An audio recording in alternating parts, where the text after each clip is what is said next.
own estate. Know of my pops, so he'll say, well done, like I like my steak. So guaranteed. Welcome back to another episode of the Off-Season Podcast. I'm your host, Trae Hall. I have my other host here, Efe OVA.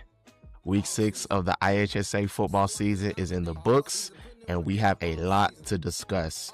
Efe, how are you feeling, man?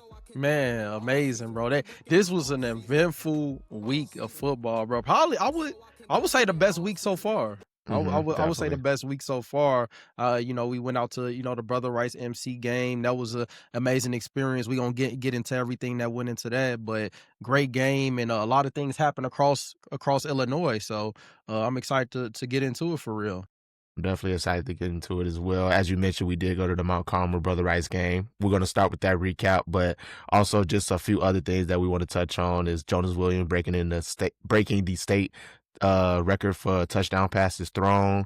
Montini Catholic versus Carmel Catholic. Trae Taylor versus Israel Abrams could have been. We didn't see the game personally, but from what the score shows and all of the articles is out there talking about it, it seemed like it was probably the game of the year as well. Can easily be talked about game of the year. Definitely wish we would have pulled up to that one, man. It's crazy because we talked about it like short notice. We like, man, we probably gonna have to pull up to this one, but it's just. And it's crazy, bro. We've been talking about that all summer. Like, we literally made graphics for it. We made a video for it, everything. We've been talking about that all summer. And for it to skip our mind, because we were so obviously, Brother Rice and Mount Carmel was the main game that was on our mind.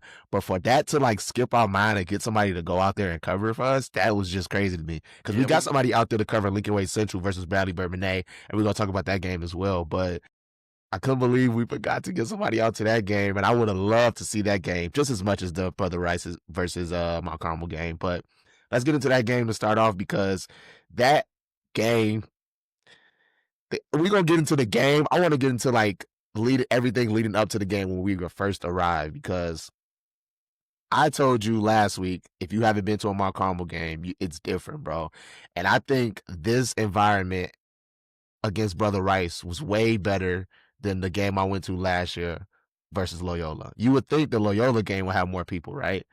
They both were good teams last year. They, respective classes, they clearly was probably going to win their respective classes, 7A, Mount Carmel, 8A, Loyola. But this Brother Rice game, bro, everybody was out at this game. And then as far as the reception of walking up and talking to individuals like the kids, the parents and everything, I didn't expect the reception of the podcast to be as well as it was. You know what I mean? I knew people were watching, but at the same time, it's we do this behind a computer, right? So we're the ones that talk about it enough. We're the ones that's constantly in communication with each other. And obviously we put out the videos and we see the comments and things like that. But I don't know, for some reason, I've been out to games and I've never felt the reception as well as it was when we were there at Mount Carmel. What do you think? How did you feel when you first arrived and people was just talking to us about, our opinions and the podcast and things like that? Yeah, no, it was crazy because when I got there first, and so I was on the phone with you, and we was talking about parking. That was one of the crazy things. Parking was filled up immediately, but I know people was commenting on the videos man, if you gonna go, get there early because parking get crazy. So I think I got there and it was a lot of open parking spots, and you was probably 5 minutes away, and then cars just started rolling in. I'm like, yeah, bro, I don't know, but you was luckily you found one. But while I'm on the phone with you, actually guys from the York media team had saw me, and they came up to me and we talked about the podcast, took pictures and stuff like that. So I thought it was cool, and I'm super social and I love just talking ball, talking about podcasts or whatever. So it was a media thing. As soon as we walked through, we got past the ticket gate area, the freshman Mount Carmel team had came up to us.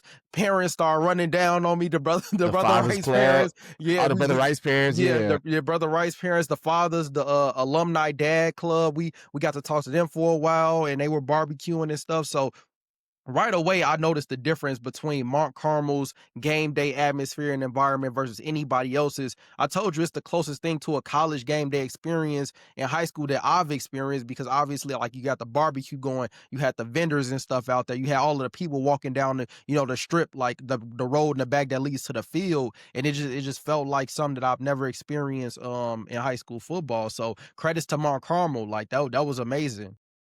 Yeah, we even met with, Jordan Lynch before the game. He said what's up. We talked to his parents, his like we was talking to a whole bunch of old alumni like on the field that Yeah. was just talking about, the past years of when they was playing, but then also the years that they've been experiencing the success from the program. It's like it was a true family environment. That was like I was telling you on the phone, I'm like, if we're like in Texas, right, and we're trying to convince somebody in Texas or Florida to say what is a good example of Illinois high school football, that environment that we experienced on Friday was what I would like to give as an example every single time. If somebody was documenting that, I know Slow Shay probably was, so that was probably good that that's captured from that perspective. But that was a prime example of how I would love to explain how Illinois high school football is. Because for one, that was a playoff atmosphere and it wasn't a playoff game. The only game from last year that I can compare to that was just as, many people that turned out and just as electric as far as like the environment around and everything was the Lincoln Way East versus Loyola game at Lincoln Way East for the state semifinals for 8A. But that's a state semifinals. That's a playoff game.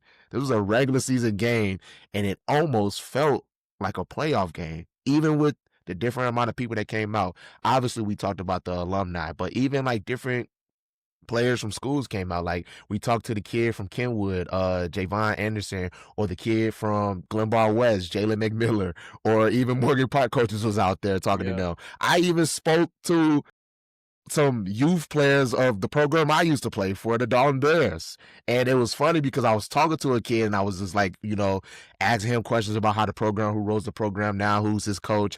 And then I'm talking to him, I'm like, when I was there and who was running the program was Jerry Jones. And then he says to me, he's like, oh yeah, that's my granddad. I said, what? This is crazy. It was like everybody's out there. We talked to CJ Gray's parents. That was a cool thing to do. Like the interaction having with them, a couple other Mount Carmel players' parents. It was just even like when CJ's mom was explaining that CJ played with, I think she was saying he played with Braden Jones from Mount Carmel on their youth team. So that whole little just dynamic of the interactions and talking to the youth kids, talking to the parents, it was like every time we was just walking around, like everybody was just had, positive things to say and great conversations to be had about the podcast and just what we was doing in general. And a little bit that kind of like made me feel good. Like it was like, dang, okay, so we, obviously we had the idea of why we wanted to do this is to provide a spotlight to Illinois sports. And obviously football is one of the sports that we cover very in depth. And it seems like our vision for it to begin with is kind of how it's being received. You know what I mean? We getting people to talk about it and people to care about the games like this on a different level, and we're telling it from our perspective of once having played sports in the IHSA, at TF South, to now being on the media side of things and covering it from that perspective. So it was definitely a cool thing to do. I mean, cool experience overall. And it's so many more things that I can say positive about that. You know what I mean? We got a lot of the footage. We captured a lot of the footage of our interactions, so that will be going up very soon on our YouTube. So be looking out for that. But just that whole overall experience, man, that was like something that was like genuinely like warming to my heart. Like I'm not even trying to be like cliche or nothing, but that was like a great experience. For But sure. yeah, man. And then for me, it was a great opportunity to learn because I was out there and I was asking questions. Like I was talking to Javier Payne's dad from last year. He's at Eastern, but his dad was there, and we were kind of discussing the championship run that they've been on and what team did he feel like was the best of the 3 championship teams so far. He was saying the first year, the 2022 year, because of the defense was so good, and then we were just going through the teams that they had to play. We was talking to Mr. and Miss Lynch about it. About the playoff and the teams, and it was just, what the thing is, we talked about Mount Carmel and the lineage, right, and the families that are involved in the community that's involved, and we were able to see that community. And to be completely honest, that is recruiting. That is recruiting. Like, it's not coaches calling. Unintentionally. Yeah, unintentionally. No, seriously. Like, because we saw younger kids there, and we got to talk to some of the youth athletes, and I was like, "Hey, man, who you play for?" And they tell us the youth team that they play for. I was like, "Oh, where you want to go to high school?" And I want to come to Mount Carmel, or I want to go to Brother Rice. Like, they already have it in their mind at 5, 6, 7 years old where they want to play, and they're on the sideline watching these guys make big plays. That is the recruiting, and it's not actual recruiting. It's not like Coach Lynch is walking up to the little kids like, "Hey, man, we want you to be at Mount Carmel." They're not doing any of that, but they're just displaying their family, and they're displaying their community, and displaying a high level of football that is inspiring to parents and also the kids. Like, if I had a kid, if I had a son playing football right now, and I went there and I saw what was going on, in my mind, I'm like, I got to get my son here. Like, that is the pitch. So I love the whole environment, just speaking to everybody, whether it be Brother Rice, Mount Carmel, and it's not even just a Mount Carmel thing. It was Brother Rice too. Brother Rice too. They showed out as well. That was the crazy part about it. Yeah, bro. It just showed the family amongst both programs. Yes. Like yes. that, and that was the special part where it's like, okay, I understand now why somebody would drive an hour away. I see now why people make these sacrifices to send their kids to these schools, because it is a community. It's a family. They invest in each other. They push each other. They make sure they get the best out of every situation. We saw like Rocco running around and he's doing this, he's doing that. And they got managers and media, and it's just everybody's hands on into building this and presenting this. Even the security, bro. Yeah. I want to shout out the security. Yeah, for sure. I want to get into that part. My bad, I didn't mean to cut you off. But we were filming the game, and obviously we were doing our little commentary with each other. And I get a tap on the shoulder from like the head of security. He was like, "Can you do me a favor and point the camera to the top of the roof, because we see some kids on top of there. We want to just make sure everything is safe," and just like that. And the whole time for the rest of the game, he's just like walking around, making sure that everything is like locked down. That's some of the things that I don't even realize going into the game, that there's security around, making sure stuff not going crazy. You know what I mean? Like, even that aspect of the game, like going to the game. That's why I would say that was like a prime example of what I would like to pitch Illinois high school football, like, or Illinois high school sports in general, really. Like, that environment was a perfect example. I'm not even trying to like over exaggerate it. You had to have been there to see the prime example. Like you said, like, for one, the atmosphere. I think they said that was like the biggest attendance at Mount Carmel Stadium ever. Yep. You know what I mean? And that attendance came from Mount Carmel and Brother Rice. But then on top of that, the security doing their job. We've seen them going around. You know what I mean? The youth players that were there and being able to interact with them. It was a great competitive environment to be a part of. It was surrounded with people. Yeah. Brother Rice and Mount Carmel alike, like fans alike. It was surrounded. And that was just a prime example, bro. Yeah, definitely. No, it was definitely something that, and we see the value in it, you know, and I feel like we're spearheading this. Like, we're trying so hard to convince people of like the value in high school sports, especially in Illinois. Like, it's just so valuable, and it's so much invested into it, and that's the whole reason why we're doing this. And the conversation I had with CJ's dad after the game is like, that is why we started this, because we were told no, and we tired of being told no, and we feel like we can build something where we can pour into our sports community ourselves. We can build a platform that's for the community, for the players. So we all, like, we're all within the same family. And at the end of the day, what nobody thinks, we get on here, we give our takes, we say what we're gonna say, but at the end of the day, we want success for Illinois sports as a whole, and we want Illinois sports to be a better place, because off season was here. So we for everybody winning. We may care about the game and who wins, but essentially we want everybody to win when it comes to Illinois sports and Illinois sports. So that's the whole purpose for this. This is why we exist. This is why we here. We want to see everybody win, and one day be able to provide resources for Chicago public schools, suburban schools, Catholic schools, put us on a national stage, just anything we can do to advance the level of play, development, performance, resources, everything for Illinois sports. So that's why we exist. So it was just a great thing to have that type of reception at the game, and know that people really support and behind off season. Even the coaches, like, that was one of the biggest things, is like the coaches saying they rock with it. Like, it's one thing for the kids and parents, but the coaches who really care about the game, care about the integrity of everything, and they support what we do, it's like, okay, we on the right path. Like, we're doing it the right way. So that was all. I told you, this was all the affirmation that I needed for what we do, and it gave me even more confidence to, want to build it even more and do more just to keep on providing that for the community. Like, 100%. I remember one thing that I said. I can't remember which episode we were talking about recruiting on, but it had to have been one of the more recent episodes that we did. Maybe it was 2 episodes ago, right? And I said something on the lines like, I don't know anything about how Mount Carmel does their recruiting, but I guarantee you one of their biggest pitches is family. And being there, I'm convinced that that's not only Mount Carmel's pitch, it's probably Brother Rice's pitch as well. Because the fact that it was an away game, obviously it's still in Chicago, south side of Chicago, so it's not that far of a drive for Brother Rice fans to come out to that game, right? But they showed up.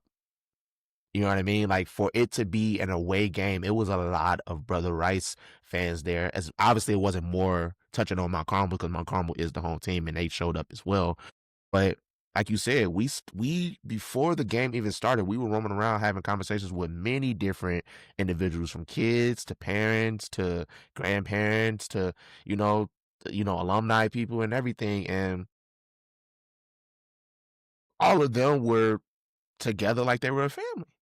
Like seeing CJ's parents just come in and remind me of my parent, me going with my parents to Brother Rice games. Like, genuinely, like seeing them, that literally made me think of like, wow, my parents used to do the same stuff, had their own little seats and everything, and wear their Brother Rice shirts and stuff, and you know what I mean? Like, or going to the other side when we're talking to Jordan Lynch's parents, and he's just talking from a proud father perspective and everything. I think his brother, I could be hearing it wrong, the conversation wrong, but did his brother go to Brother Rice? Yeah, the oldest. His older brother went to Brother Rice. Brother Rice. So, and hearing that story about like what made Jordan want to go to Mount Carmel instead of Brother Rice and things like that, and bro, like it was just felt like a family. Yeah, it felt like we was a part of that family. Like, it felt like we've been there before. And we was just roaming around having conversation, bro. Yeah, like we was having good, genuine conversation that it felt like, I don't know, it kind of felt like a movie. Yeah. Like something that it just felt great. It was a great atmosphere as a whole. I can go on and on talking about the whole build up to the game and the lead up to the game, but I actually want to get into the game right now. But that environment was crazy, and I told you it would, but it actually it exceeded my expectations in comparison to when I went to the Loyola game last year. Yeah, so definitely. Yeah, shout out to Mount Carmel, shout out to Brother Rice for just turning out, and it was safe. Like, from my experience, nothing crazy happened. You know what I mean? Everybody got in and they got out, and yeah, that was a good example of what Illinois high school football and high school sports in general could be at its best potential. Right. But getting into the game, Mount Carmel did defeat Brother Rice 27-14. Efe, you were wrong. You said Mount Carmel will put up 48, but you were right in the sense of you said that Brother Rice will only score 14. So, little give and take, but what are your initial thoughts on the game as a whole? All right, so getting into the game, man, like we both watched it. We watched how everything played out, and then we'll get into some specific details. But overall, before we do that, it's just, I think it was a good game. I think it was I think it was a solid game. I do think both teams didn't play to the best of their ability.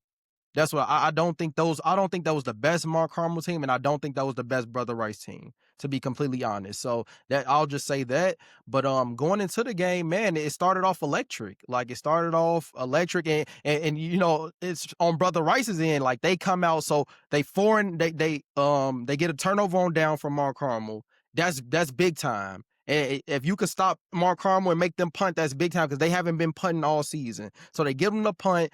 First play, they get a nice run. Now they're in scoring territory. And so I'm looking at you like, because I think I even said Mount Carmel was going to score on the opening drive, and they didn't. They ended up punting. And then you looked at me, I'm like, uh-oh. And then they go into scoring distance, and we get on we get right in the end zone, behind the end zone. And I'm like, yeah, we going to see, man, that Mount Carmel D-line is going to hold up. So 4th and 1 come, and we like, oh, this the money play. This is the I'm better than you play. For you to go for it on 4th and 1 and kick.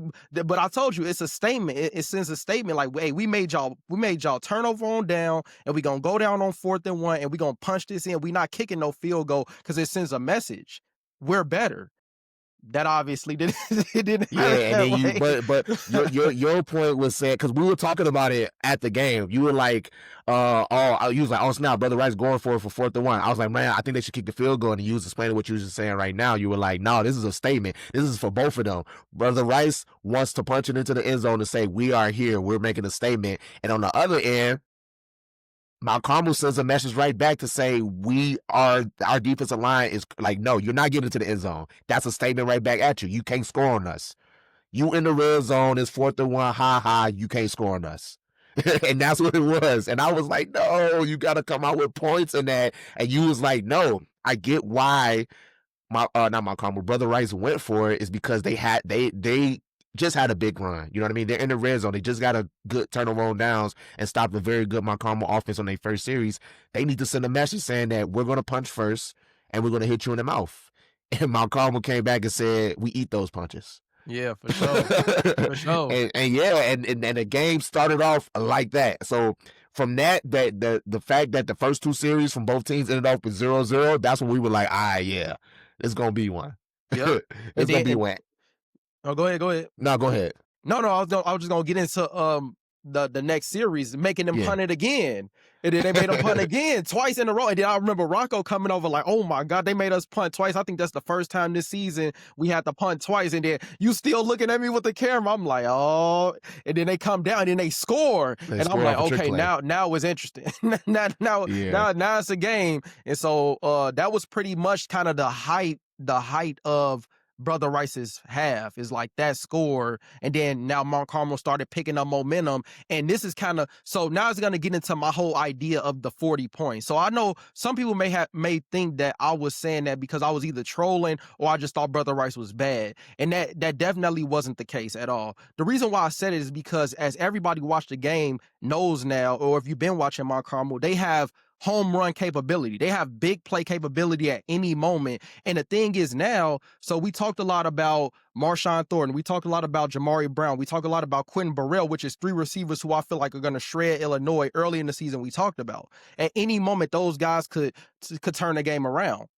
But now you add Darrell Sims, who we haven't talked about a lot this season, score a touchdown, right? And then now you have Nathan Samuels, the running back, who had a lot of production this game, more than I've noticed in the past games. So you're talking about 5-6 players that you have to account for, with all of them have big play capability. So that just went into my thinking of, okay, you're not going to be able to stop 5 or 6 guys that have big play capabilities from scoring.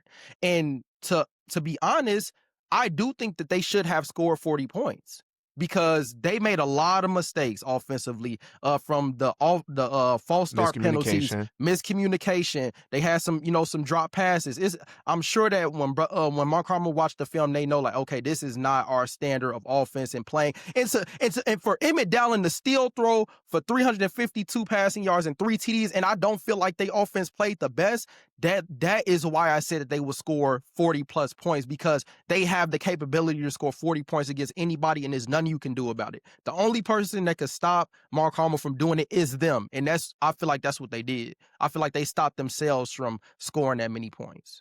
Yeah, you made a very good point and we was talking about a lot of the stuff that we're talking about right now, we were actually talking about at the game. It's funny, but you made a good point. You was like, how much production has Quentin Burrell made in this game in comparison to everybody else? And I was like, you got a good point. And he was like, and that's my point where I say they can score 40 points. They have so much talent across the field that if you're let's just say hypothetically, right, you're shutting Quentin Burrell down. Well, guess what? There's Jamari Brown. Or guess what? There's Marshawn Thornton. Or guess what? There's the running back in the backfield. Or guess what? There's somebody else that can make it happen. Okay, shut these 2 people down. We got 3 more people. Shut these 3 people down. We still got 2 other. You know what I mean? It was so funny. We saw them line up. It was like, I think it was Marshawn Thornton and Jamari Brown lined up on one side. Or maybe Quentin Burrell. Whatever it was 2 of them lined up on one side, and then one of them lined up on the other side. And it was like, well, he can look right or he can look left and get a touchdown. Pick your poison. Or he can go into the backfield or whatever and maybe check it down or whatever. It's like, it was just too much. I know I talk about how I think that Brother Rice's defense overwhelms offenses. I think what we saw this game is that Mount Carmel offense just overwhelmed defenses. Even if they're not, like you said, they're not playing their best game, but that talent is what essentially saves them. They have overwhelming talent, and then we're only talking about the skill positions. We haven't even talked about the guys in the middle that allows them to, have a lot of the success with Emmett in the pocket and things like that. So it's like their offense was very overwhelming, and I think essentially overall, I think that's what set them apart in that game. I don't think, however, Brother Rice's defense. I I mean, have and some you thoughts. lose, and before you get there, and like injuries as well. So Injuries, and that's what I'm saying. Cam McGee was That's out what I'm at about the to get second into a quarter. little He bit. got hurt, and he was out for the rest of the game, and that's a huge loss Huge. defensively because I believe he had 2 sacks already at the point where he got injured. He had 2 sacks, big time sacks that it contributed to Mount Carmel punting the ball. So I mean, you lose your star edge. I mean, that takes away from the defensive presence. But this is what I want to say, because even in that sense, right? Cam started off the game with not allowing Emmett Dowling some time, and then you could see, you even mentioned it at the game. You was like, "Oh, Jordan Lynch playing chess right now because he's not allowing them to get to the quarterback now. They're doing too much speed stuff." So he doesn't so they don't even have to sit in the pocket so Emmett doesn't even have to sit in the pocket. He's gonna speed to the right to try to get the ball out. Quick screen throws or whatever, just so they're not allowing Brother Rice the time to get to the quarterback. Because early in the game, it showed that Brother Rice's D line, they can get to the quarterback, and Cameron McGee was a big example of how he was getting to the quarterback so quickly. But they took that away. Once you take that away, it's like, all right, now what? Now what you gonna do? The adjustment. Exactly. So that was definitely as far as like the seeing the chess match being played, it was definitely it was interesting to see, for sure. Like, even from the beginning of the first 2 series with first series for Mount Carmel and the first series for Brother Rice, and how you could tell like we're in the coach's head a little bit. Like, you're bringing it down to me, like I'm saying, no, why aren't they doing this? And you're like, bro, you don't understand. This is coaching right now. This is them trying to set a tone, set a message early. But overall, I felt the game, it was a lot of mistakes. I do think that it was certain parts in the game in the second half where Brother Rice figured out their success on offense, which is running the ball. But the thing that I disliked a lot on the offensive end is that they couldn't score in the red zone. I think it was 3 or 4 times they got into the red zone, they just could not capitalize. That's also a difference maker in the game. I think on the other side, when you talk about Mount Carmel being in the red zone, I don't think it was a time. I can't remember a time they were in the red zone and didn't score. And if they didn't score, Brother Rice came back and went to the red zone and didn't score, and then they got the ball back and probably scored. So that's the difference in the game. It's clearly it was on that offensive end of the ball. It was our offense is overwhelming to your defense in comparison to your offense to our defense. Yeah. And Brother Rice has to capitalize in the red zone. Like, they have to, especially when they're getting turnovers, like at a crucial points in the game, whether it's the beginning of the game or the end of the game. But you're getting turnovers as much as you did, you got to capitalize on that. Yeah. You have to capitalize on that. It was one series in particular where they drove down the field when they were running the ball a lot, having great success on running the ball, especially in the second half. And then it was like a 3rd and 8, and they threw the ball. They threw the ball on 3rd and 8, and I felt they should have run it to make, because obviously they was in 4th down territory. So it was like they were not going to kick a field goal in this situation. But I felt, why try to throw the ball in a certain part of the game when your success has been running the ball and you haven't had success throwing the ball all game, besides that trick play? Oh, it was, and that just goes back to, they just got to capitalize on the red zone. But outside of that, I mean, I would say it. Like, the reason why I said it was going to be a 35-21 game is that I felt Brother Rice will hold their own. And in this game, I felt they hold their own. And it's just certain things that great teams do and that good teams do that set them apart. And like I said, Mount Carmel scored in the red zone every time they was in the red zone. Great team. Right now, Brother Rice is also a great team, or they have the potential to be a great team. But in that game, they was just a good team because they couldn't capitalize off of the mistakes they were forcing on Mount Carmel, and mainly in the red zone. So yeah, I definitely agree. And then another thing, I'm not gonna harp on this too much, but I'm gonna bring it up. I do feel like there were a few. I'm not gonna say this is gonna change the outcome of the game, but I do feel like it was too times in the game that one was probably, in my opinion, arguably questionable call with maybe was it a face mask or a pass interference or whatever. Yeah. That it was a 4th and whatever. I believe it was, huh? No, go ahead. Yeah, it was a 4th down. My Carmel's in the red zone and they're going for it. And I felt that Brother Rice had a great stop. And then a flag got thrown, and I think it was like a pass interference or a holding call or whatever. And then Mount Carmel gets the ball and scores the following possession. And that's the difference between a 20-14 game versus a 27-14 game, right? And that was the last touchdown they scored in that game, right? And then another one. Brother Rice is in the red zone. It's a 4th and 5. And I felt they got Mount Carmel to jump off sides. But then, so you can see on our perspective of the field, you can see the flag thrown on the field for the clear as day, like offsides on Mount Carmel. But then on the other side of the field, the ref said, "Oh no, Mount Carmel called timeout." And I'm like, did they really call timeout in time though? Is what was questionable to me. Would that have decided the outcome of the game? I don't think so. But that does. At the end of the day, hindsight is 20/20, right? Does Brother Rice get the ball back in that situation when it's 20-14 if that pass interference is not called, and do they go down the field and score? We don't know. You know what I mean? We don't know if they score and take the lead 21-20. We don't know that, right? Or when it's 27-14 and they had that 4th and 5 and they were in the red zone and the timeout is called instead. Do they get a first down and do they score in that? Do they score in that possession? We don't know because they didn't score in the red zone in many other possessions. So it's like, obviously, that's not the deciding factor of the game. I'm not going to say that. But it got to a point in the game, and you can even hear me, like, if I put it in the video, but you can hear me saying that, like, I don't like what this game turned into, bro. Like, I really just don't like what this game turned into. It's like, it's not as much of a convincing victory for me on my Carmel side just because of certain penalties or non-called penalties at the end of the game. That's what it felt like to me. But would I say it decided the game? No. Do I think Mount Carmel still would have won? Probably. It just felt like it's a bunch of what if this happened this way and it played out this way. And I guess that's what the game is. It didn't happen that way. So that's just my thoughts on that.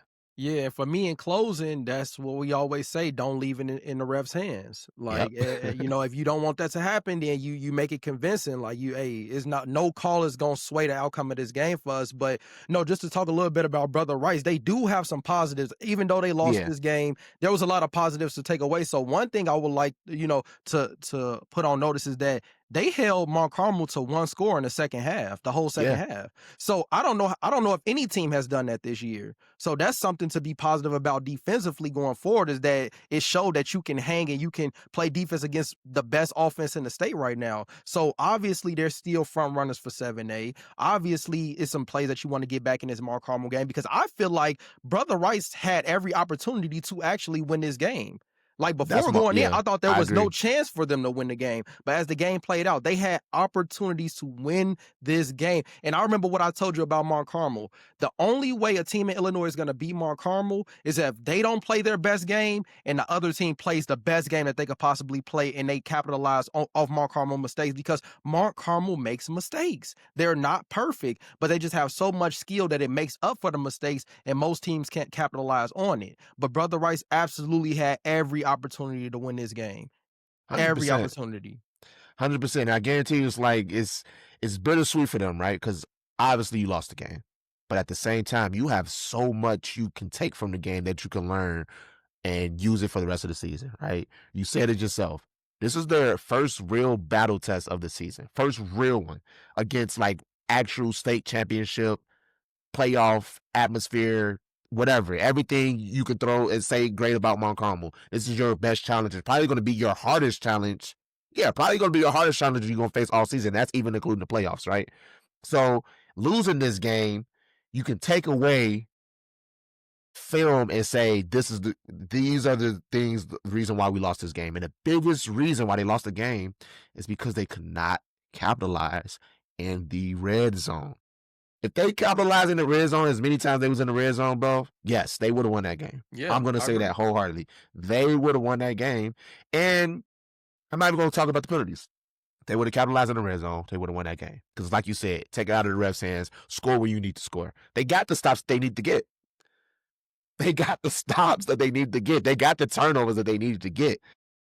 That first series, they got a turnover on downs, made a nice little run, didn't score. Yeah, they didn't even come out with points. Yeah, and they stopped Carmel multiple times on Yes. 4th and 1. Multiple 100%. times. Yes. At points where Mount Carmel wanted to drive down the field and shut the door, they stopped them and got the ball back. So that's a great sign. Like, Brother Rice is a phenomenal team. And I don't want Yes. anybody to get it messed up. Like, Brother Rice is legit. But Mount Carmel, I'm gonna keep saying there's levels, and as you can see, it is levels to this. But that takes absolute. Brother Rice shouldn't be hanging their head. They shouldn't feel bad, because this is a part of the process for you to get to the state championship. That's what it's all 100%. about. When Brother Rice wins a 7A state championship this year, nobody's gonna talk about them losing to Mount Carmel. Nobody's gonna care about that. They're gonna say, like, this Brother Rice team won state. This is all preparation. So it's losses that come with it. To think you're gonna go undefeated is very difficult to do. But as long as you have flashes and glimpses of doing great things against great teams, that's all a part of the process of getting to that end goal, which is a state championship.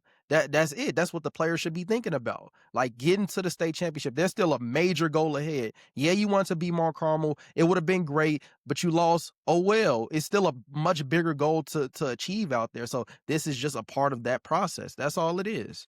Yep. And it's always good to go through adversity early right now. Like, you would rather lose a game like this right now during the regular season, where you have more chances to win other games, versus losing it in the playoffs and playing like this in the playoffs and essentially going home. And I still will say this: my Brother Rice is my favorite to win 7A. Obviously, Mount Carmel is probably our favorite to win 8A, but Brother Rice is still my favorite to win 7A, and I would still stand on that. And I don't think their rankings would change No. based on that. I don't think No, their rankings would absolutely change on not. the Associated Press based on that. So, but yeah, man, overall, it was a good game, great experience. Happy we went to it. And, you know, just to continue my projection, I think this will probably be the only loss for Brother Rice the remainder of the season. I do think that they will ride this wave all the way up until the state championship and come out with the state championship, but there's still a lot of season left. Even though we're over the halfway mark, there's still a lot of season, not a lot of regular season left, but as you know, there's the season that actually matters, which is the playoffs. So it's still a longer road ahead for that one as well. But keep balling to both teams. Mount Carmel, obviously, y'all still undefeated. Y'all got some. I think that next game against Loyola is probably the biggest game y'all have. I think y'all next home game, the last home game, is in Fenwick. So, yeah, they still got a lot of season left as well. So both teams keep balling. But like you said, nothing to hang your head over for Brother Rice, because they faced a great team in Mount Carmel, and they got a lot that they learned from that game. And the main thing I hope that they will learn, you gotta capitalize in the red zone. If you want to win the state championship, you have to capitalize in the red zone. And I honestly think they will. I think that the difference is Mount Carmel. Like, their we talk a lot about Brother Rice defense, but we talk before the game started when we was watching them warm up and we going through it. Like, Caleb Tucker, Braden Jones, Joey Quinn. Like, these are elite guys. I mean, it's not like you're trying to score on an average defense. This is a Division I defense. And I was telling you, not only Division I, but we're talking about true freshman Division I guys. Like, next year, they're going to be playing. So that's really the difference. So understand what you're going up against. Respect your opponent. That's the best thing you can do, is just respect. Like, it is nothing you can do about it. Like, you play hard, and whatever happens, happens. But man, I think they should look at this like this is the very best team you're gonna see for the rest of the year. And that's perfect for you, because no other team in 7A had to go through what you guys went through at Mount Carmel on Friday. Nobody. So that's making you more prepared for the state championship. So yeah, I loved it though, man. Both teams, that was a great experience, man. I can't wait to see what these guys do in the playoffs. But it was definitely great. Playoffs will be here sooner than we realize. Man, It's only, what, 3 weeks away now? Yeah. 3-4 weeks away. But yeah, I'm excited to see how they both perform in the playoffs, because I know they both will have a good run. For sure. Speaking of other playoff teams, Lincoln Way East's Jonas Williams breaks the state touchdown record, the passing record for the IHSA with 131 career touchdown passes. We knew he would. He tied it last week, and we knew coming into this week he probably would break it. But how are we feeling about that? Obviously, we already know Jonas Williams is an elite quarterback. We don't talk a lot about Lincoln Way East, just because we feel like their matchups is not as high profile as these other matchups that we cover, but still have a great team, and they still have a great quarterback in Jonas Williams, as evident with him breaking the state touchdown record. How are we feeling about that? Man, a baller, bro. One of those guys that represents Illinois, and he's on different circuits. He played with Boom. He was at the Elite 11. He's done a lot to raise his profile, and he's just a phenomenal player. One of those players that is generational. And I told you, we're witnessing a lot of great players in this time, and 5, 10, 15 years from now, we're going to look back on this time and these players and say, hey, I remember when Jonas played. I remember when Emmett was at Mount Carmel. I remember Bray. I remember all of these players, and we're in a special moment, and I don't want to take it for granted. Like, I'm appreciating the greatness that we're witnessing, because we're talking about Jonas now, but there were also some other great performances that have happened and some accolades that were hit. But yeah, I think that's amazing. He was at Bolingbrook, played well, now over at Lincoln Way, and there's one big accomplishment left out there for him to obtain, and that's a state championship. I think that'll cap off his career. Committed to USC, what better way to go out than to go out with a state championship in 8A. Congratulations to Jonas, his family, Lincoln Way East. And we also had another accomplishment as well. Head coach Rob Zvonar earned his 250th career win in his 25th season. So congratulations to Coach Zvonar. Like that, it just is a representation of the program at Lincoln Way East. You know, they've been dominant since the beginning, since the start. They've been dominant, and they're doing a great job at Lincoln Way East, one of the best public schools in the state of Illinois. Has he's been the only head coach at Lincoln Way East? I believe so. Because Lincoln Way East was what they were made in 2000. When was Lincoln Way East? Because I think we talked about this. You told me it was like 2000 when Lincoln Way East 2000 when they got created, right? Yeah, so that's about right. 25 seasons. That's actually pretty darn amazing, bro. That's crazy. And then as well, they have never missed the playoffs. Open 2001. Wait, so I don't know. I'm looking at Wikipedia, so I don't know how valuable this is, but it says that they opened 1987, 9th and 10th, but then officially 2001 is 9th through 12th. Okay. So their high school was 2000. Yeah. So 2001 essentially. Yeah. Yeah. So they've never missed the playoff game. They never missed the playoffs since all of existence. Like that is crazy. That is 25 crazy. years did not miss a playoff. Like, so you were good from the start. So shout out Coach Zvonar, man. That's an amazing accomplishment for the program. And it just seems like it's building up for that. Like, what better way to cap this year off for Lincoln Way East, Coach Zvonar, Jonas Williams, win a state championship, Lincoln Way East. Like, the story is literally writing itself, you know? So I love the storylines that are out there with high school football, and we're able to highlight it, you know, and bring life to it, because there's so many good stories out there, and we're going to get into another one next. But yeah, I'm interested to see how this plays out for Lincoln Way East, because they're doing some amazing things, and they have some amazing players, Division I talent all across the board. So yeah, another one of those great teams that you know, as we're talking about this makes me very excited for the high school playoffs, and we're on par to probably see one of the best state championships from our experience, and I'm hoping everything still plays out that way, that, you know, Lincoln Way East rides this wave all undefeated all the way through the playoffs to the state championship, and the same thing with Mount Carmel, and that way they don't meet each other in the playoffs. Similar to last year with Loyola meeting Lincoln Way East in the semifinals. Obviously want them meeting in the playoffs, but in the state championships. But that, like you said, that can cap off a very, very historic season for Jonas, but the whole Lincoln Way East program as in general. And that'll be something that I am excited to see, and I'm sure the whole state would be excited to see as well. But, you know, the Griffins still remain undefeated, 6-0. They are playoff eligible, as you mentioned once again. And the fact that streak has not been broken at all, bro, that is nuts. 25 like, years. That's nuts. And that's a public school doing that, but that is nuts. Yeah, and then you would think like to be good right away, like when they first open, and obviously you have a new coach, and new players, they never done it. You would think it'd probably be some growing pains, maybe take a couple years to get adjusted and be good. I mean, it's instantaneously good, and so that's amazing, bro. They got good feeder programs too, though, as Yeah, well.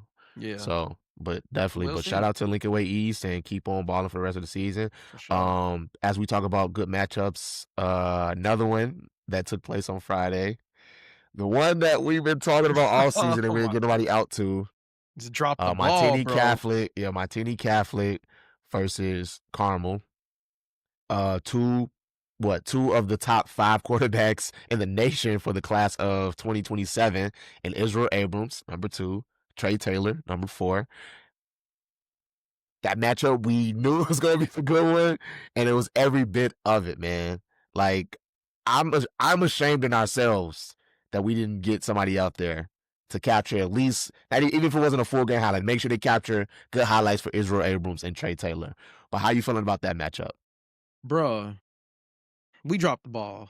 Yeah, we dropped the ball on that one. We dropped the ball We on tweaked. that one, We bro. tweaked. We We all know definitely what but it was just so much surrounding Brother Rice and by Mount Brother Rice and Carmel. Mount Like, Carmel. That's what it was, yeah, though. We were yeah, so it was, distracted bro. by Brother Rice and Mount Carmel Yeah. that we didn't even and I don't get it, bro. Like we didn't even think of it until like the day before Thursday night. So it was like, wait, why didn't we send somebody to this game, bro? What we doing?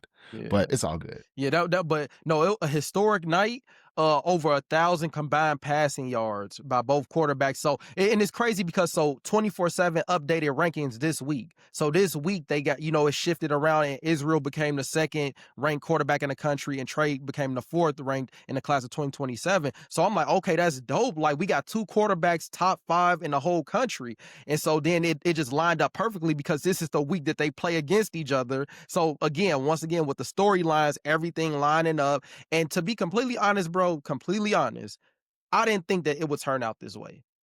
I didn't, if we knew that it was going to be a shootout like this, everybody in the state would have pulled up. But I didn't think it would be that crazy. But just to give a stat line, Israel Abrams from Montini threw for 568 passing yards, 22 of 33 completions for 4 touchdowns. Tre Taylor, who's a Nebraska commit, 445 passing yards, 25 of 37 completions, 5 passing touchdowns, 3 rushing touchdowns. Historic night for both players, both teams. That's crazy. You're not gonna see that. You're not gonna see that every night like that. They looked like 2 of the best quarterbacks in the country, and I'm proud and I'm happy for them that everything lined up exactly how it should have with the updated rankings, and they put on a performance like this. They probably thinking like, hey, we need to move Tre Taylor up. We need to move Israel up. Maybe we're looking at the top 2 quarterbacks in the country, number 1 and number 2. So I love that they had that performance. And I saw like On3, 24/7, Max Preps, all the big platforms showing love to the stat line. So I love that for Illinois football. Like, anything that players can do to increase the awareness of ball in Illinois, I love it, bro. I'm so happy and proud of both of them, for real. They ball. 100%, man. And the thing that I love about this the most, they're only juniors. Yeah. They're balling like this as juniors, and they still have a whole senior season left. So, yes. So shout out to both of them, man. Yeah, so good thing about that. So we won't miss it next year. I promise we won't be missing that next year. Do they play every year? That I would think, yeah, they play. Well, no, they don't. They played last year and they played this year. So I'm gonna assume they're gonna play next year. That whoever's setting the schedule up, they you have to. You got to. And the return on the investment of just obviously the money you make from a game like that, like for a school or a program, you have to. Yeah. That's what class is Carmel going to be in? I believe 5A.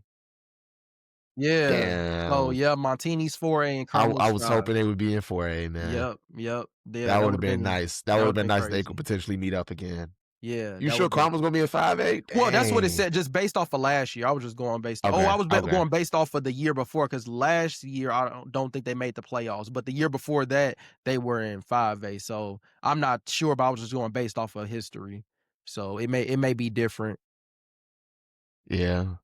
So it probably would be that way too, but Yeah, Montini, it looks like they're on par to, in their historic season as well. They're gonna end up, hopefully, they're still undefeated, but end up another state championship. And it And possibly 3 of them, possibly 3 P. And here's a question that I had, and I want like people out there that know.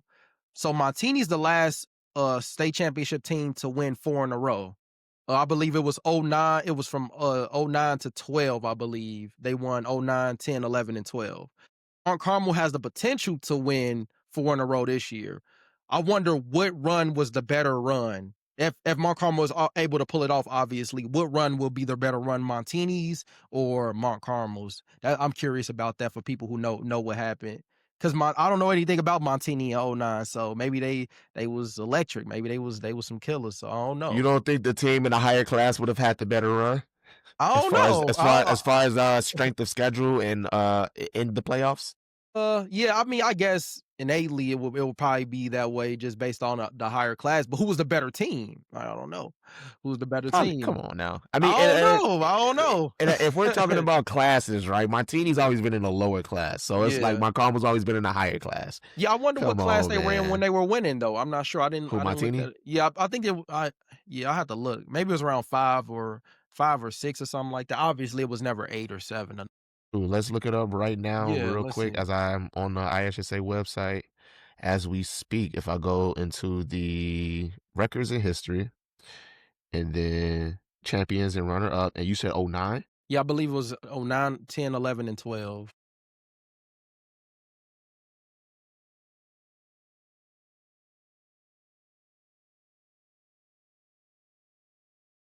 Am I looking at this wrong? Oh, they went 5A for 10. They went 5A for 9. Oh, they was in 5A. So they was in 5A, 5A 10. I mean, 5A and 9, 10, 11, they were in 5A. 12, they were in 5A. Okay, so they stayed in Yeah, so they was in 5A okay. all of those years. Yeah, I don't know. Yeah, that's why I posed the question. I was like, for people who were around for that run, maybe they could tell us like who clearly has the better run. I would just go based off of talent. I would just say Mont Carmel because that's who I'm familiar with, and I highly doubt that Montini had 4, 5, 6, 3, 4, 5 stars. I highly doubt it, but maybe I could be wrong. I don't want to say anything I'm not factual about, but yeah, I'm just curious about that. And if Mont Carmel does it, they'll only be the second team in IHSA history to 4-peat. So, man, we are in a historic moment in high school football in Illinois. Wait. Who would be you just said something. Who would be the second team in IHSA history to 4P? Mont Carmel. And then the first time was them. No, the first time was Montini. Wait, to 4P? Yeah. No, because Mont Carmel 4P'd, if we was looking at some stuff before, Mont Carmel 4P'd in like the 80s, didn't they? You sure? I don't Here, think let me go back. Let me go Yeah. back. Not in the 80s, but like 80s going into the 90s. Let's see. Did we I look? thought they did. I don't know about 4. 3 maybe, but I don't think 4. Hold on. I'm trying to find it, bro. My bad. So Mont Carmel won in 88. They won in 89. They won in 90. And they won in 91. They 4P'd. Really? Yeah. Yeah. Dang. Okay, Yeah. well, I'll change that up If we a do a little. deeper dive, I'm sure there's more teams that probably That 4-peat it? I that don't probably know. 4P. Are you talking about for the first time since like in recent history though, probably? Yeah, but oh yeah, maybe we have to look that up. But I thought I looked and it was only Montini that 4-peated ever. I just saw it, Mont Carmel. Crazy. Yeah, but still, like, yeah, they all in the Catholic League. Yeah, that's crazy. That conference, somebody put in the comment, like, what is the, like, I guess they were trying to troll, but they asked a silly question, what's the best conference in Illinois for football? And it's like, come on now. Like, why you taking it there? Like, clearly, yeah, but it's a lot, it's a lot of reasons why they are. I mean, yeah, they have help in recruitment, but as we saw when we were at Mont Carmel, it goes a little bit beyond that. Yeah, definitely. But back to Montini Catholic and Carmel, that was a great performance from both Israel Abrams and Trae Taylor. and I wish we were at that game to see it. You put a noticeable play right here. You said Taylor connected with Kyron Hart on a 58-yard touchdown with 27.1 seconds left to make it 55-54, and Carmel went for a 2-point conversion for the win and was stopped. Yep. So that was a damn, no, we don't get no better than that, bro. As I'm reading that, I'm like, that, damn, bro. Damn. Yeah, it's cool. It's all right, Next year, right. bro. It's next year. I'm sure there's gonna be other games like that in the playoffs that we. But we're not gonna get the top two of the top quarterbacks in the country playing again. You know what I mean? That's just, it's not gonna happen. But no, shout out to them though, man. That's a great thing, a great accomplishment for both players and both teams, and they they put the nation on notice. Like I love when the Chicago or Illinois guys do something crazy. Oh, speaking of that, Morgan Park, they was just on ESPN today.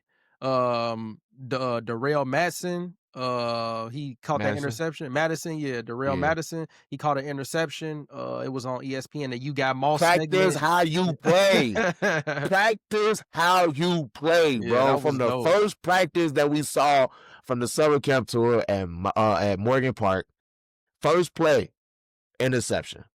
And then I saw that Whitney Young. Saw interception was damn near identical.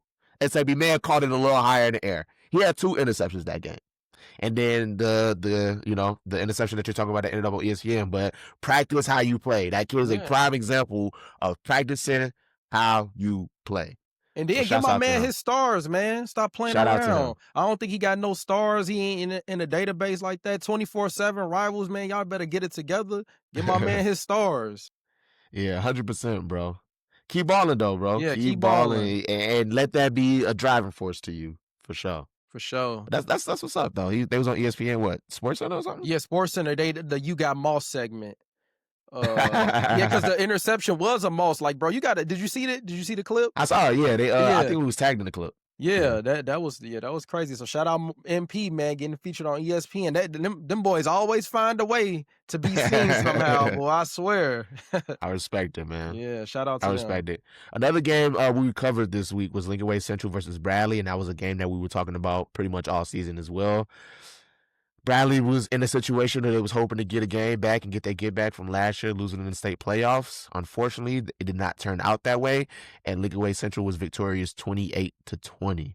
Central led 28-7 midway through the fourth quarter, but Bradley was storming back and looked like they could have potentially made a run to come back and win, but Lincoln Way Central was victorious. There's one thing I want to talk about leading up to that game. The Barstool pages for Lincoln Way Central. I think even Montini Catholic made one too. Yeah, they did. That's pretty funny that our voice is constantly being reused on the Barstool pages. And I respect it. I like it, actually. I feel like Shoot Like Mike spearheaded that, though. Yeah, man. Shout out Shoot Like Mike. Bro is crazy with it, boy. He be going crazy, bro. Shout out, bro. But yeah, shout out to the Barstool accounts for Lincoln Way Central and Montini as well, using our voice. But what do you think about the Lincoln Way Central versus Bradley-Bourbonnais game? Man, definitely a game Bradley wanted. This is a team that you need to defeat to kind of show what type of team you are and can, contribute to that run going to a state championship. I mean, it's one loss. Been dominant all season. It's one loss. Still got to get prepared for the playoffs. There's a chance you get redemption, obviously, like last year. Same kind of scenario. They play them in the regular season, lose, and get another chance at it, in the quarterfinals. So, I mean, it looks like, man, if Bradley wants to get there, they're going to have to knock this team off. But maybe this year you don't have to face them in the playoffs. Maybe you don't. Who knows? Anything can happen, but yeah, obviously a game that they wanted to get back and contribute to their dominant season, but it is what it is. I mean, it's one loss. One loss. That's it. Still got 3 weeks, 3 more games to play. Looking and get prepared for your playoff run. But Lincoln Way Central, I want to shout them out because we haven't really talked about Lincoln Way Central this season so far. So hey, shout out Lincoln Way Central. They lost to Lincoln Way West. Lincoln Way West. And a close one. Well, no, last year in the playoffs. Was it York? Oh, in the playoffs. York? Was it York last year? Lincoln Way Central? I don't remember off the top of my head, but let me find out. Wait, no, it couldn't have been York. No, it couldn't have been York. It was 8A. Yeah, it was 8A. Yeah, who did Lincoln Way Central lose to last year? I don't know why York came. It wouldn't have been in the because DGN played Batavia in the semifinals, and Mount Carmel played St. Rita in the I'm trying to semifinals. think. So Was it maybe Batavia? I'm looking right now. So It it would have probably- been a round before. It would have been like, let me see. We'll find out right now. No, it wouldn't have been Batavia. They Mount Carmel? lost to it was Batavia. You're Yeah, right. Batavia. Yeah, I figured Yeah, it so had to be. Yeah, so they lost to Batavia in the. So Bradley lost. Hold on, because I'm just seeing the date. So the semifinals, Batavia played DGN, right? Yeah. So they lost. No, we had it backwards. What happened? Batavia actually played Lincoln Way Central in the semifinals, and they played DGN in the quarterfinals. Okay, so yeah. So we was DGN lost to Batavia in the quarterfinals, and Batavia played Lincoln Way Central in the semifinals. So yeah, they Okay, made it to so the it semifinals made and it to the lost to Batavia. semifinals. So Yep. yeah, so I mean, Lincoln Way Central making it to the semifinals. You were one win away from getting there. So I mean, could we see like Lincoln Way Central, Brother Rice? May possibly, man. And I was thinking about that a little bit for the playoff outcomes. I mean, it's looking looking a little Catholic leaguish again. Oh gosh. Yeah, I mean, Mount Carmel Oh, 8A, man. Brother Rice 7A, of course, East St. Louis 6A, Montini, probably win 4A. it. Yeah, it's 4A. St. Francis has a good chance in 5A to win it. So I mean, because you got Prairie Ridge and Cary Grove in 5A now, but Prairie Ridge is looking really nice. yeah, they are. They are. Prairie Ridge is looking nice. So maybe we get the 6-5A public. But I mean, I think Montini's locked in for, well, nothing's locked in, but just favored to win for Montini, 7A Brother Rice, 8A Mount Carmel. So I don't know. I think people gonna be mad again this year. Let's look at the outlook real quick. I'm gonna pull up the Associated Press's rankings this past week. So if we're looking at 8A, obviously we know who's in there. So Mount Carmel, we think Mount Carmel will win 8A. Then 7A, we favor Brother Rice, but don't sleep on St. Charles North as well. I mean, St. Charles North, did they get a win this past week? They got actually a pretty good dub against Batavia last week. With a late game comeback victory and a 2-point conversion to win. But they did win this past week? Yeah, they did. Yeah. Okay, so they're 6-0. So, you got Brother Rice, St. Charles North.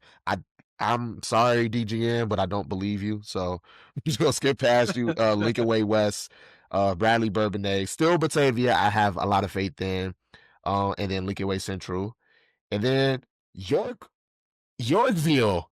Yorkville, yeah. Yorkville is right now 7A. Hold on, let's jump to that real quick. Yorkville had, was it Vaughn off 1700? Yeah. Pull up to that. Was that their homecoming game? It might have been their homecoming. I'm not even sure, to be honest. I'm gonna be honest, bro. What the heck was he doing in Yorkville? Did he go? Did he go to Yorkville? No. We had no idea.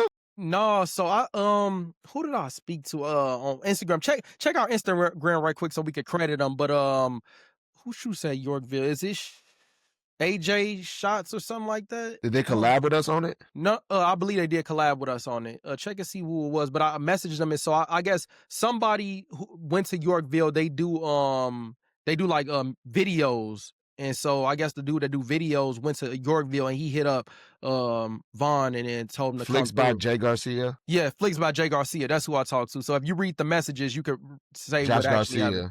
Garcia is his name. Okay, let me look at the messages real quick, because that we was at the game, and that was the most random thing I saw all night. Bro. Yeah, because we saw it at the game. We was you like right. We was at the game, and we were like, look bro, at my phone. what? I'm like, what, bro? Like, bro, what? What are you doing at Yorkville? What are you doing here? Yeah. No, I mean, more power to you, but he said, sure. He said, so Vaughn was, so he sent us a collab. He said Vaughn was here. He said, and you was like, how did that happen? And he was like, have you heard of No More Heroes? Oh, okay. He said, so have you ever heard of No More Heroes? They do like music videos for Chicago rappers, or the audio exhibit. And he was like, yeah. And he's like, well, the dude, Well, the dude that owns it used to go to Yorkville, and he told him to slide. Not for a video though. Right. So that's dope. That's Yeah, pretty that's dope. dope. That's dope for That's sure. pretty dope.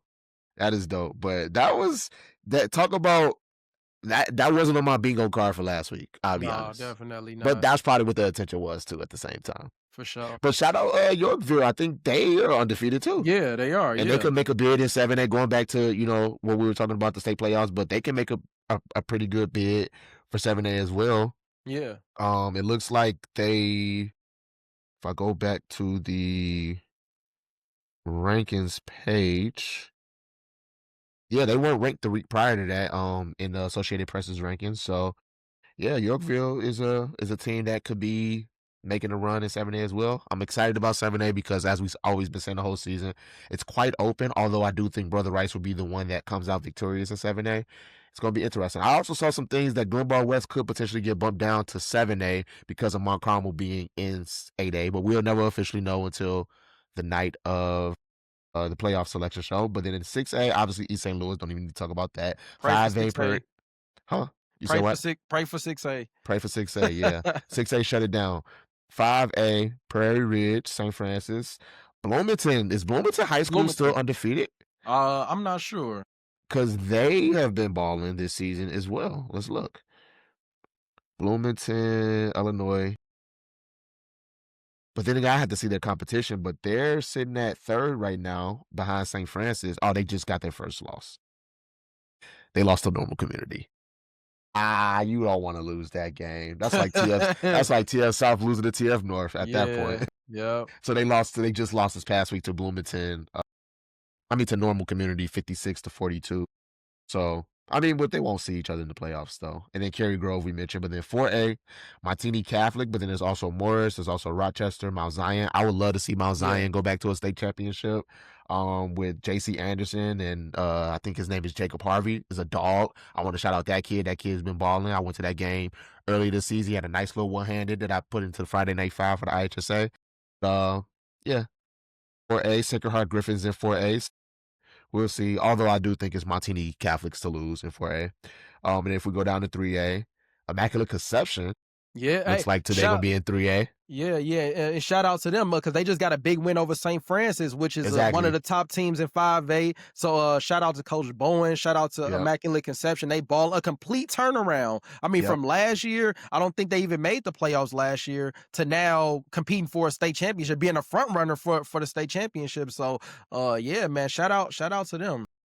Yeah, but there also is Byron. Byron is I think they're still undefeated. Let's check that real quick. Bishop McNamara, as you mentioned. Bishop McNamara is actually in there. We didn't mention them. Bishop McNamara is in there. St. Joseph Ogden, Althoff Catholic, Bloomington Central Catholic. So it's a lot of teams. That's a competitive. That's a 3A. That's what I was gonna say. That's a competitive 3A. Is competitive. Yeah, that's gonna be Williamsville. Crazy. So Richmond Burton. So these are a lot of teams that a lot of these teams are 2 losses or 1 loss. There's one team, Althoff Catholic, that's in there with 3 losses, but I'm pretty sure it's probably because the reason why they're still in there is because of the competition they face. But 3A looks to be very, very competitive. I'm going to go down to 2A. This is where it gets, a little unfamiliar territory with me, but Memorial Forsyth is a team that looks like they're the favorite to win 2A. Rock Ridge is also playing well. Farmington, El Paso Gridley, a couple teams, the Coin, Nashville. So it looks like 2A is going to be interesting. And then 1A, Lena Winslow is a team that I know is historically good. But then you got Camp Point Central, number 1 right now. And this is based on last week, so it's probably not fully up to date. Tuscola is also a historically good team. I think they are like one of the most winniest teams in Illinois high school football, behind like the Lincoln Way, behind East St. Louis and a couple other teams. I had to look at that, but I made a graphic on that a couple months back. But yeah, the state playoffs is going to be here sooner than we know it, and it's going to be very interesting. I can't wait, bro. Yeah. We're going to be covering it all. For sure. Definitely going to be able to show some Central/Southern Illinois teams some more love when that time comes. Sorry we're not covering a lot more of it, but we try to follow it as best as we can. Anything else? Yep, go ahead. Yeah, I was gonna say that. Going back to Lincoln Way Central, I just want to show some love to some stat lines because I know we haven't spoken a lot about Lincoln Way Central, so I want to show some guys some love. So, go ahead. Yeah, quarterback Drew Woodburn went 8 for 10 passing, 156 yards and 2 touchdowns. Wide receiver Lucas Anderson, 5 receptions, 118 yards, 1 receiving touchdown, 9 carries for 44 yards and a rushing touchdown. So he went crazy. Running back Justin Cobbs, running back receiver, 15 carries, 37 yards, 1 rushing TD. That was 8 yards, and then he had 1 receiving touchdown that was 9 yards. Offensively, Sean Morey, interception in the first quarter. Aiden Hennings also had an interception in the third quarter. So a lot of guys ball for Lincoln Way Central. So it seems like they have a lot of weapons, good defensively, and yeah, I'm interested to see where they stack up 7-8 and the type of run they go on, obviously making it to a semifinal. That's a team that's looking to get back. I'm not sure what guys have returned, if any of these guys played last year, but yeah, shout out to Lincoln Way Central, man. Y'all keep balling and, able to get our attention with a big win over Bradley. So Damn, all of the Lincoln Ways are balling, huh? yeah, Lincoln Way, Lincoln Way West, Lincoln Way Central. Is Lincoln Way West still undefeated? I think they are. I'm not sure. Oh, and that's another thing. Bradley-Bourbonnais has another chance to play another good Lincoln Way team. So they Yeah. play Lincoln Way West in a couple weeks. So it'll probably be a tough one, but yeah, Lincoln Way West is still undefeated, 6-0. So yeah, man. Hey. Shout out Lincoln Way Central though for sure. Any other high school topics? Oh, dang, we forgot this one. Yeah. Sandburg gets their first loss against Naperville North in overtime, 35-36. We won't speak too much on that because we love Sandburg and nothing against Naperville North, but it's unfortunate to see them lose one. Is Naperville North in their conference? I believe, yeah, have to be, right? At this point, I yeah, hope have not. to be. They Have to are? be, yeah. Dang. And it they is. won't. Yeah, shout out Naperville North as well. That's a big win, a big conference win.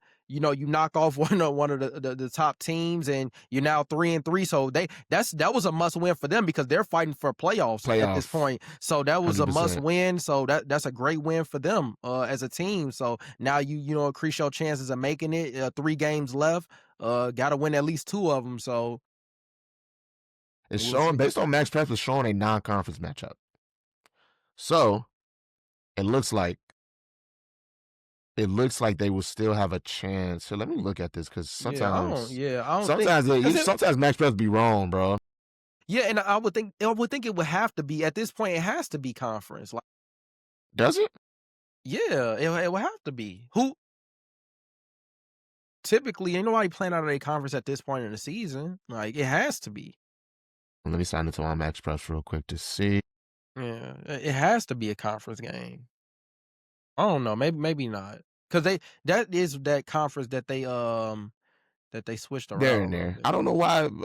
Yeah, that's why. Yeah. No, Max Preps does say it when you actually click on it, but you know how they do the star stuff, conference game, non-conference game, and stuff. Yeah. And even under it says non-conference opponent, but they're in the same conference. Yeah, I never look at that. I don't know that. Yeah, tweaking, but yeah, I was gonna say everybody's playing in conference. Like nobody's got an out of conference game week 6. That's usually the first 2 games are out of conference, or just with the exception of East St. Louis because they play IMG. They play IMG. Yeah. So, but yeah. So unless Lincoln Way East lose before then, it doesn't look like they'll be playing for a conference championship at the end of the season. But still, possibly because what's the standings? I mean, they should still be 1-2 at this point. I mean, that's 1 conference loss. I'm not sure. What is the standings now, Max Preps? I don't think it said. It doesn't say a standing. You can't. It doesn't show you standings for the team. Let me go back. Yeah, it should. Let me see. I gotta sign in again, bro. Hold on. It should. Let me. Oh, I'm right here. Let me see. So currently the standings are Lincoln Way East number 1, Sandburg is number 2, Neuqua Valley is number 3, Homewood Flossmoor number 4, Lockport number 5, Naperville North at 6, Naperville Central at 7. Oh, you know what? They can still split it though if they beat Lincoln Way East. Yeah, so because they're sitting at number 2 and Lincoln Way East is still haven't had a loss in conference. If they go into that game and Sandburg only has that 1 loss in conference and they beat Lincoln Way East, I'm pretty sure they can probably split it, right? Yeah, that's exactly how it'll probably work. So yeah, I mean, hey, it happens. You're still number 2 team in the conference. Look, let's not forget last year what Sandburg was compared to now. So it's like, they're off to a hot start, a historic start. You lose a game, you lose a game. I mean, it could be the better team's night. I mean, better to happen now. Yeah, and it was a Then the tough state one. playoffs, and it was a tough one in Yeah, OT. yep. So I mean, hey, you're gonna lose games, man. It's unrealistic to think that you're gonna win every game. It just don't Yeah. typically work that way. So, hey, it's just a loss. Things you got to improve on and continue going forward. You gotta, it's a tall task in 8A. So you can't be dwelling on Naperville North. What did they always say? Flush it. Yeah, I think I man. saw a graphic on their page. Flush it on to next week. So that's probably what they're telling them. So, but still, shout out Sandburg, shout out Naperville North. All right. So the next thing we want to talk about is our Fighting Illini. They did beat Purdue 43-27. Those are 2 bounce back wins now since that demoralizing loss to Indiana. We don't need to talk about that too much. But how are we feeling about that Illini victory? Man, it was a must-win game, in terms of making the case for the college football playoff. Great win, 43-27. They were great, and they're gonna need to be phenomenal offensively with Ohio State coming into U of I next week. They're gonna have to be perfect to pull this off, or at least make it competitive. It was a game high for a lot of players. Illinois, starting with Luke Allmeyer, who has been completely balling all season. It was a career day for him. 19 of 22 passing, 380 yards, 1 touchdown. First time in his career, he has back-to-back 300-yard passing games, and he almost was. I believe there have only been 16 quarterbacks that have thrown for 400 yards or something like that, and he would have been on that list. I think he was just short. I think he was, 390. He only needed 2 more passing yards. So don't quote me on that last stat, but it's something like that. But he had a phenomenal game.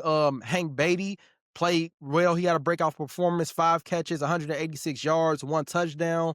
He had a career-long 62-yard touchdown that gave Illinois the lead early. He currently has the most receiving yards in the game in the Big Ten. So yeah, those guys are completely balling, bro. Like running backs, Khalil Valentine. He rushed for 95 rushing yards and a 25-yard TD. Those are both career highs for him. Caden Fagan, 2 rushing touchdowns. First career multi-touchdown game. Both of the backs combined for over 150 yards and 3 touchdowns on the ground. And last guy, one of our Illinois guys, David Alano from Naperville North. He's a graduate. He went perfect on the day, 5 for 5 on field goals, and he's from Naperville North. So he tied the Illinois single game record for made field goals. So it just shows you what type of day it was for the Illinois offense, with a whole bunch of game highs, records, and that's kind of what you want to see going into the Ohio State game. So I mean, the cards are out of their hand in terms of where they'll land. They should be where Indiana is, but you had that tough loss. But I don't think it's over for them. I truly think that they can make this competitive. If they could shock the world and beat Ohio State, of course At you get home. in. At home, At home. of course you do. But if they could make it at least competitive and they run the table to rest, they kind of let the cards fall how they may. Penn State just lost to UCLA. So as long as those type of teams, keep on falling and the rankings change, they have a chance at it. It's a long shot, but man, they had a phenomenal day against Purdue, which they needed to do. So it's all about next week, man. It's all about next week. 100%. Going into this game against Purdue, they were 22nd in the Associated Press's rankings. Now they are sitting at 17. Obviously, Ohio State is sitting at number 1. Indiana sitting at number 7. But yeah, like you said, they going into this game, it's a very important one for them. If they can at least make it competitive, it'll be saying something. But if they can really upset them at home, ooh, buddy. Man, we got something to talk about. Buddy. So we'll Yeah. see. But it's not going, man. It's not gonna be a easy thing to do. But with this offense playing this way, defense also playing well. But with the offense operating this way, if they could go on and have this same type of performance, they have a shot. But man, Ohio State's defense is amazing. So we gonna see how it unfolds. But man, I'm rooting for U of I, and shock the world, man. Shock the world. 100%. Any other things you would like to discuss? We've been going for. This is the most efficient episode we've done so far. Shout out to us. Yeah, Shout out to us. I feel like sometimes we get a little dragged out, but this is the most efficient episode. But we covered a little bit of high school football and Illini football. Anything else you want to discuss? Because I think we hit everything on the list. Yeah, for sure. No, it's nothing else. Yeah, again, amazing week for sports in Illinois, high school, college, obviously. And I'm looking forward to next week. Oh, I also had brought up a point to you a little bit earlier about CPL play. Two teams kind of get a shot this week. It's kind of like not it's not major matchups that we are used to, but Peyton College Prep is playing Kenwood, and Peyton is 6-0. And then Morgan Park is playing King High School, and King actually is new to the CPL Red, and they've been holding their own. I was telling you, they're kind of in that mix of like the top 5 team in the CPL Red right now, because they play some teams and they're beating teams about 60 points, 50 points, so really holding their own. They haven't faced off against any of the big 3 teams, which we consider Simeon, Morgan Park, and Kenwood. But this week they do face off against Morgan Park, so this will be their real test and introduction to the CPL Red. So I'm interested to see how they hold up against the king of the city, essentially. So we'll see. But I'm interested to cover that, and just to get to know a little bit more about King College Prep and what they're doing over there. Yeah, this is their first year is this the first year on this side Yeah. of the Yep. CPL? Yep. They were in CPL White last year, so and they did Okay. really well. So yep. Yeah. So yeah, shout out to those teams for sure. I definitely want to shout out running back Javon Anderson. We met him actually at the game against my Carmel brother Rice. Had a great conversation with him. Yeah. One of the Kenwood running things, back. yeah, Ken was running back. My bad. What did I say? Did I say somebody else? No, you just didn't say who you was Oh, I going. thought You I just said another team. All no, right, but no. yeah, the Kenwood running back, Javon Anderson, had a good conversation with him, man, and got a good head on his shoulders, even talking with a lot of confidence, and it sounds like he's definitely excited for the rest of the season and how everything's gonna shape out, and the opportunity to match up against Morgan Park, in a couple weeks. Yeah, it should be next week. Week 8, Yeah, yep. yep. Week 8. But one of the things that I like that he said is that he is, holding his quarterback accountable and making him a study buddy. That's the thing that I just want to and the importance of leadership in the team and everybody being on the same page. That's super important to the success of the team. A lot of people don't know the reason why Keontae was eligible last year is because of, I'm just saying, his grades. So I don't know essentially what happened with the D. Sales situation, but to have a player like Javon Anderson to make sure they're holding one of their best players accountable when it comes to their grades and being a study buddy, that's super important. Those are the things that you don't see on the field. Exactly. But shout out to him. I just want to mention that because that was great to talk to him about that. But just to have a good conversation with him in general for sure. But shout out to high school sports. Oh, another thing I want to plug. We've said it last week. The playoff show. What's the exact date of the playoff show? That's on a Saturday. We'll pull it up later, but we're going to be live streaming the playoff selection show. So we definitely want to plug that live stream. We don't know exactly where we're going to do it yet, but we're probably going to do it on YouTube. So we'll be sending that out a lot more, but stay tuned for that. We're definitely going to live stream, give our live reactions to the playoff pairing live show as we get prepared for the IHSA state playoff. Remember, this stuff will be here sooner than we realize. I mean, we're only 3 weeks away from it. So make sure y'all stay tuned with that. But everybody this high school football season, keep balling. Illinois Fighting Illini, keep going. Good luck next week against Ohio State. And yeah, we're going to keep coming back next week for more recaps of the Illinois high school football season, as well as Illinois football in general. Next week, I will also be at the Chicago Bears game. The Bears are on a bye, so there's nothing to talk Bears this week. But I'll be there with a couple of my friends and getting some real in-game stadium reaction, and we'll keep pushing from there. Y'all gonna see some content from that, but look out for that as well. But anything else you want to say, FA, before I close this out? Man, keep balling, stay healthy, and it's almost that time, man. It's almost playoff. Crazy how quick the season going, Bro, bro. I'm telling you, it felt like it just started, bro. Man, bro, It felt like that's it just crazy. started. Yeah. Like, it's feel like I'm finna hit a little bit of like a sense of minute depression when the season's over. I remember being at the state championship last year. I was like, damn, this is it, huh? Yeah, And like right when Loyola celebrated after defeating York, I'm like, so what do we do now? Like, on that's the literally what it felt basketball. like. I know On on the the basketball, but yeah. basketball don't really get busted until like December. Yeah, and Well, I guess December is right away, right there, like around Christmas, really. yeah, Like the and to be honest, Dipper. it don't how to feel the football though, bro. It don't Like have to. it don't how to feel. The tournaments, no, it still don't. No, it don't. It don't. Well, the Nah. tournaments be busting. Like I can't wait to get to the Dipper this year, and a couple other holiday tournaments as The well. Chicago Classic. Chicago Classic, Yeah, but we we'll wait some basketball season to get into that. But yeah, it's definitely gonna feel a little bit like what do we do now? Yeah, for sure. For sure. So, but shout out to Illinois high school sports in general. This is the off-season podcast, episode 39. We'll be back next week to recap some more stuff, but we're out. All right, one last thing we forgot to talk about because we're being disrespectful to our South-Suburban conference boys right now, but Oakland has started their season off 6-0, and this is the first time they've gone 6-0 ever in program history. So shout out to Oakland. They will be facing off against Richards this upcoming week. Richards is only one loss this season to Sandburg. Yep. And that looks to be a good matchup. Who would you have in that matchup, Efe, Richards or Oakland? And they're both in Oakland. Yeah. I honestly will have to go with Richards.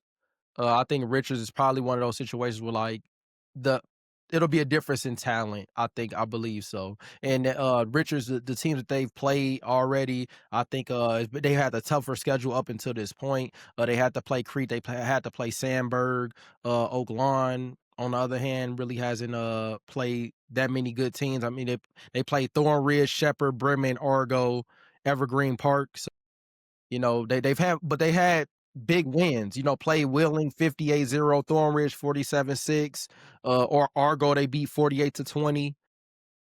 They win in, they played Evergreen Park this past weekend 21-7 in overtime. But yeah, if I had to make a pick, I'll probably go Richards. Richards has some good talent. They got a great defense. They had that early loss to Sandburg, but hey, they haven't slowed down since. So I would probably have to go Richards, bro. And around this time of the year, I think they had one loss as well, Richards. Yeah. So they look to be on par as last year. A game, I have to go with Richards as well.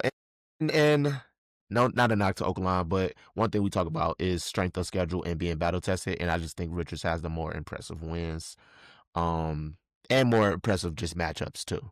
Yeah. But yeah, Richards. Another thing I want to talk about in the SSC real quick. Let me pull them up real quick before I say this. I already know who you're gonna say. Who am I about to say? Oak Forest. Yeah, Oak Forest. Oak Forest is also 6-0 and they're undefeated in conference. They are off to a pretty good season. I was talking to who was I talking to? I sent the message to somebody. Oh, it was Nate. Nate goes to Oak Forest, indie visuals. He goes to Oak Forest, and I asked him, I'm like, are they for real? He said, yeah, they actually balling pretty well, and they've had most of their victories have been lopsided, if not all of them. Like, they started off against Marmion, 41-28, Stag, 42-0, TF South, unfortunately, 42-7, TF North, 47-14, Tinley Park, 43-7, Shepherd, 44-21. They'll be playing Bremen next week. They got Hillcrest after that, and then they'll be playing Lamont. That last game of the season, that is probably a game that we should be focusing on too, as well, because Lamont is Lamont. Lamont currently has 2 losses, but have they lost in conference? They have not lost in conference this season yet, which usually how it happens. They play some tough opponents the first 2 games of the season. Libertyville, they lost 24-14, battle tested. They lost to Caneland a week after that, 42-37, battle tested, and then they've been sweeping the conference. So it's like, they play Hillcrest next week. They will actually play Richards the following week. That's going to be an interesting matchup, but they're not on the same side of the conference. And then they're going to play Oak Forest the last week of the season, which could be playing for a conference championship. So we haven't covered a lot of the South-Suburban Conference this year. We're sorry, but we've been paying attention. And it's looking to be interesting. Richards is obviously still balling on that side of the conference, and they looking to win that side of the conference again. But Oak Forest and Lamont, it's not going to be undisputed champ this year. It's going to look like it's going to be a good one on the SSC Blue? Yeah, SSC Blue side of the conference. So keep balling, Oak Forest. We're paying attention that y'all undefeated. Lamont. Real quick, So are we gonna label Oak Forest as a dark horse team in 6A? Because they just entered the AP rankings at number 10. They wasn't ranked. They did. So I don't know. So here's my thing. The reason why we don't talk about 6A a lot is because them boys down south. Yeah. And you know what boys we talking about? East St. Louis. So that's the reason where it's like, yeah, like, can they make a run in 6A? Absolutely. 100%. Absolutely. Richards made a run last year and they met them boys down south and got blown out. You know what I mean? So it's like, yeah, of course, 100% they can make a run. They're still undefeated. So, yes, I think they can be a dark horse. It's unfortunate that we don't try to talk about 6A enough because we feel like we know who's going to win. Speaking of East St. Louis, they've been blowing out every team in Illinois that they played. It's like, usually you said it earlier, usually their test is Edwardsville to see how good they really are. And it's like, they blew out Edwardsville. Reckon Edwardsville's not having that great of a season, but they've been blowing out everybody in Illinois. That it's like, it doesn't look pretty for 6A.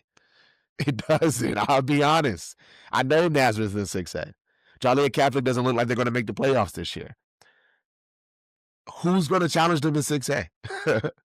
And I'm not, and come on, it goes back to saying this. There's no disrespect to other teams, but it's just levels. They're playing the best teams in the nation. They're not playing the best teams in the state. They don't care to play the best teams in the state. They played one of the best teams in the state, the best team in the state last year outside of themselves and Loyola Academy, and they washed them. They don't care about playing the best in the state. They want to play the best in the nation, and that's why it's hard to even talk about another team outside of East St. Louis that's in 6A. Anything can happen. Injuries, as we know, is a part of the game. Sometimes teams, play a team at the perfect time and can get hot and play their best game, and the team can play their worst game and win. So, but yeah, I think they're the dark horse for sure in 6A. And they're starting off to a hot start. Shout out Oak Forest, shout out Richards, shout out Lamont, shout out Oakline. All of these teams are a part of the South-Suburban Conference, and they are balling. We love to shout out the South-Suburban Conference. That's the conference we played in at TF South. But shout out to all of those teams. Keep balling, keep going. Very interesting matchups these upcoming weeks. And yeah, anything else you want to say on them? Nah, man. Let's see what happens, man. Oak Forest looking crazy, bro. The numbers they putting up is crazy, man. Yeah, shout out them though. But yeah, this is just a little extended of the offseason episode, but we'll be back next week to recap all of these games that we talked about. But Offseason Podcast, episode 39, we out officially.